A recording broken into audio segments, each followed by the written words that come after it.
ہاں جی، السلام علیکم۔ غامدی صاحب، سوال یہ ہے، یہ میرا دوست ہے، اس کا سوال ہے کہ جب انسان پیدا ہوتا ہے تو جس مذہب میں پیدا ہوتا ہے تو 99% اسی کو فالو کرتا ہے۔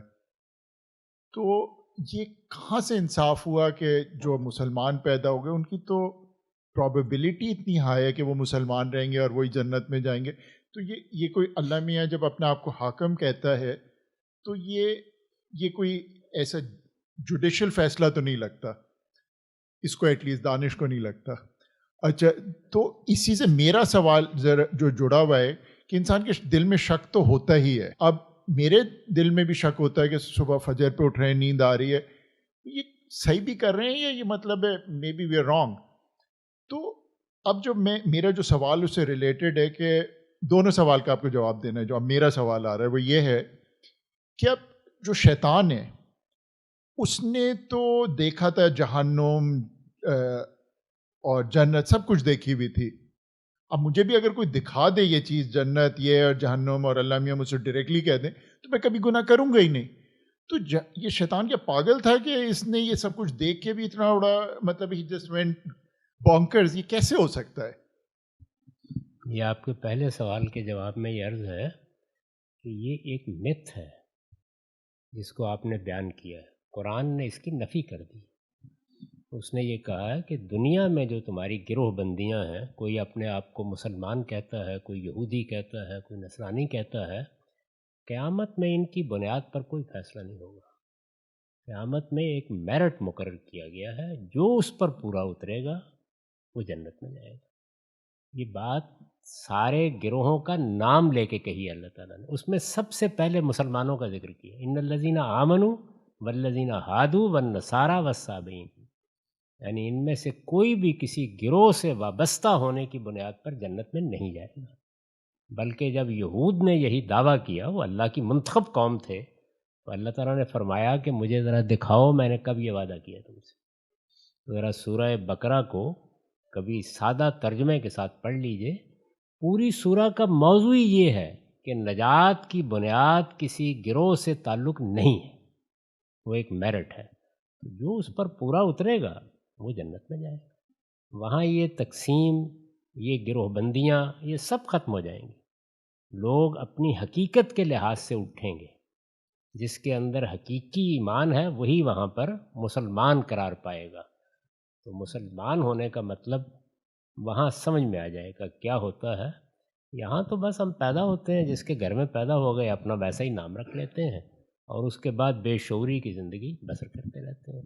تو قرآن مجید میں اس طرح کی کوئی بات نہیں کہی گئی، وہاں صاف صاف بتا دیا گیا ہے، اور وہ میرٹ بھی بالکل 3 نکات کی صورت میں بیان کر دیا گیا ہے کہ یہ ہے میرٹ، اس پر ہر شخص کو جانچا جائے گا، خواہ وہ کسی دور دراز جگہ پہ رہتا ہے، خواہ اس کو کسی پیغمبر کی دعوت پہنچی ہے، خواہ نہیں پہنچی ہے، یہ ہے اس کی بنیاد۔ تو اس بنیاد کو واضح کر کے یہود کا بالکل یہی دعویٰ تھا جو ہمارے ہاں ہے، اس کی اللہ تعالیٰ نے اتنی سختی کے ساتھ تردید کی ہے کہ قرآن مجید کو پڑھنے والا تو کوئی آدمی یہ سوال سوچ بھی نہیں سکتا۔ یہ ہمارے ہاں کی عام گفتگویں ہیں جو لوگ کرتے ہیں۔ دوسرے سوال کے جواب میں یہ عرض ہے کہ انسان کیا ہے، یہ میں جانتا ہوں۔ ابلیس جنات میں سے تھا، جنات میں سرکشی کی نوعیت کیا ہے اس سے میں واقف نہیں۔ انسانوں کے بارے میں میرا تجربہ یہ ہے کہ آپ بے حجاب کر کے حقیقت دکھا دیجئے، اس کے باوجود وہ سرکشی کرتے ہیں، اس کے باوجود خدا کے مقابلے میں کھڑے ہو جاتے ہیں۔ وہ پیغمبروں کے سامنے کھڑے ہوتے ہیں اور پیغمبر بڑی حد تک پردہ اٹھا دیتا ہے، لیکن وہ اس سے لڑنے کے لیے تیار ہو جاتے ہیں۔ آپ اندازہ کریں، میدان بدر میں ابو جہل کی کبھی دعا دیکھیں کیا ہے، اس نے بھی کھڑے ہو کے دعا کی ہے اور اللہ تعالیٰ سے کی ہے۔ اس سے آپ کو اندازہ ہو جائے گا کہ انسان جس کو ارادہ و اختیار دیا گیا ہے، یہ کہاں تک چلا جاتا ہے۔ تو جنات میں سے تھا، جنات کو بھی ہماری طرح ارادہ دیا گیا ہے، ہماری طرح اختیار دیا گیا ہے، ہماری طرح امتحان میں ڈالا گیا ہے، ہماری طرح ان کو بھی ایک دن مواخذے میں جانا ہے، ہماری طرح ان کے لیے بھی جنت ہے، ان کے لیے بھی جہنم ہے۔ اس وجہ سے ان کے ہاں بھی سرکشی پیدا ہوئی۔ وہ سرکشی جس وقت انسان کو بنایا گیا اس وقت نمودار ہوئی، اس لیے وہ داستان بن گئی۔ آپ سورہ جن میں دیکھیے، وہاں جنات یہ بتاتے ہیں کہ ہمارے یہاں اس طرح کے سرکش لوگ بہت ہیں، کوئی ایک ابلیس نہیں تھا، بہت ہیں، اور بتاتے ہیں کہ ہمارے یہاں بڑے نیک لوگ بھی ہیں، ہمارے یہاں صحیح راستے پر رہنے والے بھی ہیں، وہ بھی ہماری طرح کا ایک گروہ ہے، بہت بڑا گروہ ہے، اللہ تعالیٰ نے اس کو بھی اس مادی کائناتی میں پیدا کیا ہے، وہ بھی ہمارے ہی گرد و پیش میں رہ رہے ہیں، ان کے بارے میں بہت سی باتیں قرآن نے بیان کر دی ہیں، ان کے ہاں بھی بالکل یہی امتحان کی کیفیت ہے۔ اس وجہ سے یہ خیال نہیں کرنا چاہیے کہ صرف ابلیس نے حقائق کو دیکھ کر سرکشی اختیار کی ہے، ہم بھی حقائق کو دیکھ کر بار بار سرکشی اختیار کرتے ہیں۔ آپ ذرا فرعون کی داستان پڑھیے قرآن میں، یعنی ذرا یہ دیکھیے، بائبل کو اٹھا کر دیکھیے کہ اس کے سامنے سیدنا موسیٰ نے کتنا حجاب اٹھا دیے۔ 9 آیات قرآن کہتا ہے کہ نازل ہوئی ہیں، یعنی 9 نشانیاں نمودار ہوئی ہیں۔ وہ نشانیوں کی تفصیل پڑھنے کے بعد رونگٹے کھڑے ہو جاتے ہیں آدمی کے کہ اس کے بعد آدمی کیسے انکار کر سکتا ہے، کیا، اور کب مانا؟ جب غرق ہونے لگا۔